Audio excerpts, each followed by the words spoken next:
ProWrestlingTees.com/616entertainment is the home of all official 616 Entertainment merchandise. Pick up a shirt, you'll be glad you did. This video is also brought to you in part by the Patreon producers, without whom content like this would not be possible.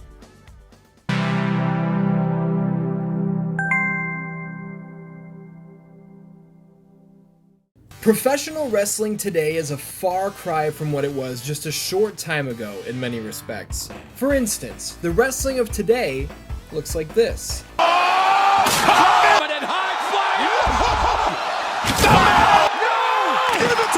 It's insanity. It's largely, how can I put this nicely, not what it used to be. Moves that once upon a time signified the end of a match are now as common as a rear chin lock, and they get the job done about as often as that rear chin lock does. Now you can feel one of two ways about this. You can celebrate the, and I'm using air quotes, evolution of the show with its lack of impact and selling of big moves, or you can hate it. You can watch a few minutes of Monday Night Raw or AEW Dynamite and go, you know what, I think that's all for me. I'm not going to tell you how to feel. You do whatever you want. I'm just setting the scene for where we're going, establishing the context for the story I'm about to tell. You see, in 1993, the wrestlers who were on top of the world weren't hitting front flip pile drivers on the ring apron and 27 sweet chin musics per match for a 2 count. The top wrestlers in 1993 were guys like Bret Hart, Shawn Michaels, Sting, and Vader. And if any of these main eventers caught you with their finishing move even once, it was over. It's supposed to be called a finishing move for a reason, right? We didn't have any of this stuff in the ring back in 1993, not even in the video game realm. For real, go back and check. WCW wrestling on the NES was as cut and dry as it gets. It's old school, 8-bit pro wrestling. WWF Royal Rumble on the 16-bit platforms was largely the same. It was reminiscent of the television product. You wear an opponent down, spike them with your finisher, and it's lights out. These games were being developed by teams watching the shows and going, man, I bet we can do that. We can recreate that classic WWF look and feel on the Sega Genesis and Super Nintendo. I know we can. And for the most part, they did. We all have nostalgia for these older games, right? But not every game studio out there was willing to settle for the real-world limitations of early 90s pro wrestling. Others dreamed bigger. They envisioned something greater. Insert Saturday Night Slam Masters. This is pro wrestling meets Street Fighter with high-flying, acrobatic, brain-busting maneuvers in a game that sends you around the world, battling it out in the ring on your quest to win the World Championship. Back in 1993, you had never seen anything like this before. What's up, Dan-Dans? My name is Ian. Welcome to another installment of Triangle X Squared Circle, the wrestling game retrospective series. This is the Season 2 finale, and I think we're sending Season 2 out in style, don't you? Saturday Night Slam Masters is a lesser-known title, that's for certain, but it's one of those games where if you know, you know. This one was released all over the place, from arcades to the Super Nintendo to the Sega Genesis, and several other places in between. There are distinct differences between each version, and we're going to dive into all of that. Now let's get to it.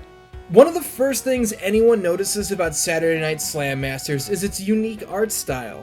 It definitely doesn't look like WCW Super Brawl Wrestling, or WWF Royal Rumble, that's for sure. I'll let you decide which one looks best. Just check out the poster for this one. God damn, is that gorgeous. Now if you're looking at this poster and thinking, man, that style looks pretty familiar. I've seen it before. Well, you're probably a fan of Fist of the North Star. Tetsuo Hara, the artist and co-author of the famous anime series, was lead artist and designer here on Saturday Night Slam Masters. That is pretty awesome. It reminds me of Akira Toriyama's art in Dragon Quest. It's decidedly his style. It's got that Toriyama flair that you've seen a million times in Dragon Ball and other properties, and you can see it all over Dragon Quest the second you lay eyes on it. There's just something about that. It feels good. Saturday Night Slam Masters may have fallen under the radar of many gamers and even wrestling fans, but that's not because it sucks. As a matter of fact, and this is just my personal opinion, Slam Masters is better than anything WCW or the WWF were offering at the time. And how can I say that? Well, I'm not just going to say it. You can take a look at all of them and tell me what you think in the comments below. Remember the badass entrances of WWF Royal Rumble and WCW Super Brawl Wrestling? No, you don't. Guys like the Ultimate Warrior had been sprinting down the ramp for ages, shaking the ropes. Vader was coming out with his big-ass helmet that would shoot steam. Ric Flair had his shiny robes glimmering in the bright lights. And none of it was represented in WCW's or WWF's video games. At all. But Saturday Night Slam Masters? Shit. Why does Capcom understand the pageantry and theatrics of professional wrestling better than the developers working on the actual, licensed, big league wrestling promotions games? Look at this, man. The pyro, the lasers, the fog, an actual entrance ramp. This is it. Slam Master's presentation was second to none, Dan-Dans. Did I mention everyone has their own theme music? And it doesn't just stop before the bell rings, no way. Look at the crowd. Check out the kid with his gigantic foam finger having a blast, rooting on his favorite wrestler. Get a load of the cameramen at ringside. We've got a photographer catching stills for what must have been a badass sports magazine. And we've got a big boy TV camera as well, which turns to face the action depending on where the athletes are located in the ring. The flashbulbs in the audience are popping off left and right. Man, I wish I could get a look at some of those photos. The crowd also changes colors with each new arena you visit, giving all of the environments their own unique feel. Not just the crowd, either, but the playable characters themselves have a multitude of differently colored outfits, just like Sting or Ric Flair would on television. By the way, all of these details I just listed off, all of these things that add to the experience and really make it feel alive, can't be found in Royal Rumble or Super Brawl. And I don't mean to constantly compare them, I'm just saying what needs to be said. Slam Masters was ahead of its time. It was ahead of the competition, and it set the tone for what wrestling games needed to start looking like in order to truly capture the vibe of a live show. Let me also give a shout out to the Slam Masters referee, who was decidedly smaller than all of the wrestlers, giving them a much more exaggerated, larger-than-life presence. It's like how the WWF used to hire tiny backstage interviewers to stand next to Andre the Giant. He was already enormous, but having Mean Gene, who was the average man's height of 5'9", standing next to him, it amplified Andre's gargantuan stature even more. Can you imagine having a referee who was 6'4", or a backstage interviewer walking around at 6'3"? The illusion wouldn't be nearly as powerful. It's the little things, man, and Capcom totally understood that here with Slam Masters. At this point you're going, we get it, it looks good. There's a level of attention to detail here that blows away the competition. That's fantastic. How does it feel to play? How does it feel when I get the controller in my hands? Relax, relax. I got you. I've always likened the gameplay of Saturday Night Slam Masters to Street Fighter meets pro wrestling. And it's not just the pixel art style that the comparison comes from, but the controls themselves. This is one of very few wrestling games with a goddamn jump button, but it just works. It's awesome. Wrestling is already insane and over the top. Why not have these guys jumping 12 feet in the air, right? For another example of a jump button in a wrestling game, watch last month's episode of Triangle X Squared Circle on Simpsons Wrestling. Would you rather play this game or just stand on train tracks and wait? That's up to you. Each character has several strikes. Some are good for up-close attacks, others keep your opponent at range. In this sense, again, it feels like a straight-up fighting game.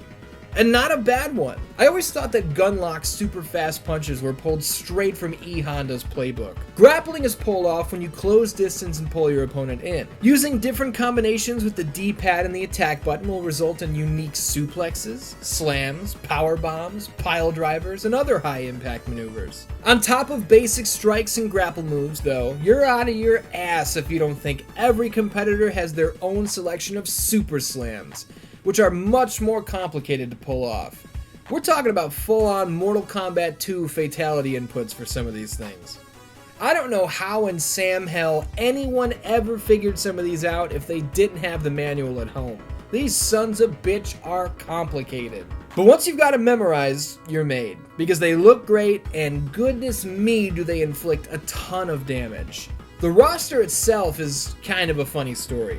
We've got colorful characters galore, from the ultra macho ladies man El Stingray, to Rasta, the 6'6", 300+ pounder who comes to the ring with his little monkey friend, so on and so forth. The funny story part comes into play in myriad ways. First of all, we've got Final Fight's Mike Hagar in the mix, which is fucking awesome.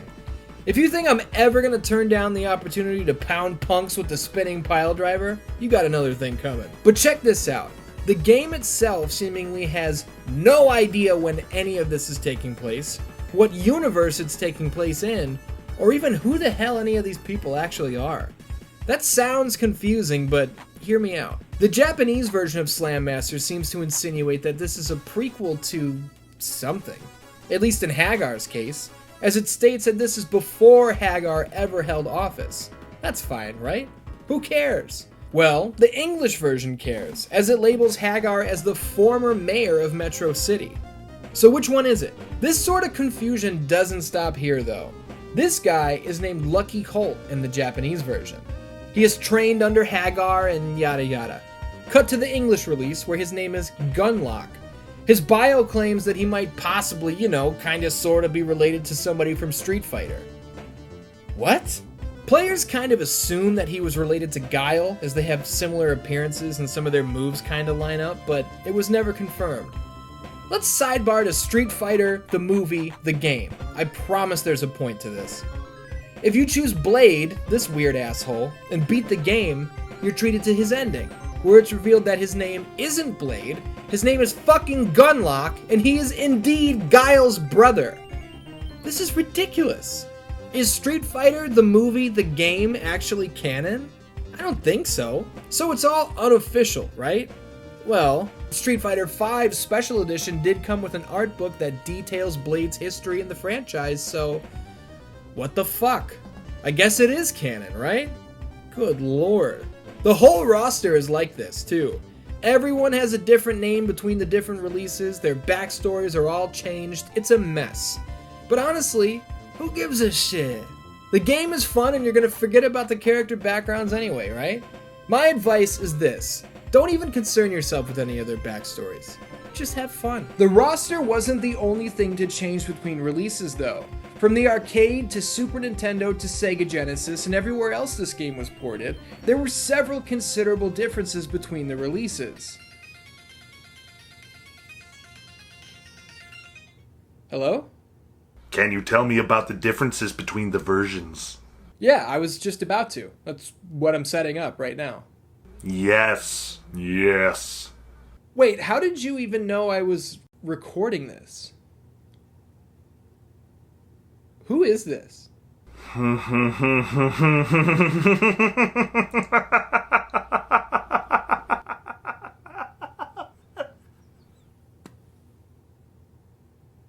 What the fuck was that? To put it bluntly, the arcade version looks the best, obviously. Just like Mortal Kombat or Street Fighter or any of those other arcade releases, the cabinet is the big boy. That's the big business. But that's not the only place where we notice a specific change. I mentioned earlier that Rasta gets pissed when people mess with his little monkey. On console, the monkey disappears after Rasta's entrance. But in the arcade, he hangs out on the top rope during Rasta's match, cheering him on. I love this. I wish I had a little monkey buddy. Patches Lugosi, you want a little monkey friend? Okay. The two characters, Scorpion and Jumbo, are not playable in the Super Nintendo version of the game for some reason, but they're on the roster from the very start over on Sega Genesis. Scorpion has one of my favorite movesets in the game, so it's nice that he's playable somewhere. But where the SNES lacks these two characters, they make up for it with a referee. That doesn't seem like a fair trade, and maybe it's not. I think I'd rather have the two extra playable characters, but the referee is awesome. I love his pinfall animation. I like seeing him try to stay the hell out of the way of the action. The Super Nintendo, in my opinion, also just generally sounds better. That's all a matter of opinion though, obviously. What's not a matter of opinion though, is that the Sega Genesis version features a barbed wire landmine exploding ring fucking deathmatch. Hell yeah. This is so fucking cool, I can't help but gush about it. Whip a guy into the ropes and they explode. Force him to touch the landmines outside the ring and it's big time Boomtown. Come on, dude. Plus, the fans throw weapons into the ring. We've got buckets and bats and a goddamn table? Are you serious? Break it over the other guy's head and watch it splinter. Guys, Saturday Night Slam Masters is so awesome. As far as the critical reception was concerned, not everybody spoke as glowingly about this title as I am currently. I mean, Game Informer hit Slam Masters with a 7 out of 10, which is good. Very respectable for a first try and a brand new IP. Let alone a wrestling game with no license attached to it at a time that WCW and the WWF were releasing games of their own. A 7 is perfectly fair, in my opinion. Now, I'm not going to name names here, but the jerk-off who reviewed Slam Masters for Next Generation magazine stated that the deathmatch mode on the Sega Genesis version was literally the only thing saving the game from being horrible, and recommended that gamers purchase WWF Raw instead. Yeah. I wonder why that magazine hasn't published an issue in 20 years and went out of business. What a jabroni. I'm sorry, that was mean, but I feel very strongly about Saturday Night Slam Masters. How you doing? I, like most of you watching, I would assume, didn't grow up with Slam Masters, unfortunately. I had a fun selection of games, but I had never even heard of this one until I was a teenager. Nobody at school ever talked about it. None of my friends ever brought it up. None of my friends owned it. None of them ever even mentioned this game. But like I stated at the top, just because it's lesser known doesn't mean that it's bad. Saturday Night Slam Masters, in my mind, is the epitome of a hidden gem. It looks great. It plays great. It was ahead of its time, and it holds up. If you're a retro gamer or just someone who still has a Super Nintendo or a Genesis in your house and you're curious, pop on over to eBay. You can pick up a copy of Slam Masters for between $20 and $40 fairly regularly, and you won't regret adding this one to your collection. Even if you didn't grow up with this one, it's never too late to create memories. And with some friends over, or even on your own, that's definitely gonna happen when Saturday Night Slam Masters is the main event of the evening. There it is, Dan Dans. Thank you for joining me for the Season 2 finale of Triangle X Squared Circle, the wrestling game retrospective series. Across these 6 episodes, we have covered 9 individual titles from the early 90s all the way through into the mid-2000s. There are still so many titles on the docket, from WWF No Mercy to Rumble Roses to Backyard Wrestling 2 to the Day of Reckoning series to that weird fucking AAA game. I think Chikara's got a game coming out. We've got Fire Pro titles on consoles. There's a lot more to come. Triangle X Squared Circle is going on the shelf so I can focus on the history of Halloween, but I assure you, when Season 3 rolls around, the best is yet to come. Thank you for the continued support specifically regarding this series, and thank you for the continued support over on patreon.com/616entertainment. We recently passed the 3rd goal, unlocking a brand new show, which I will announce for the first time right here. It's called Sting Money, a wrestling retrospective podcast. Have you ever heard that term Sting Money before? It comes from when Scott Hall was jumping from the WWF over to WCW. He said he wasn't interested in hopping over for anything less than Sting Money. So what we're going to do on this show is watch a classic wrestling pay-per-view. We're going to determine who was the MVP on the show, what was the best match of the show, would we pay Sting money to watch this show, and if not, what kind of money would we have paid for it? I think it's going to be a good time. Listen to it first over on patreon.com/616entertainment. I love you very much, and until next time, I will see you soon.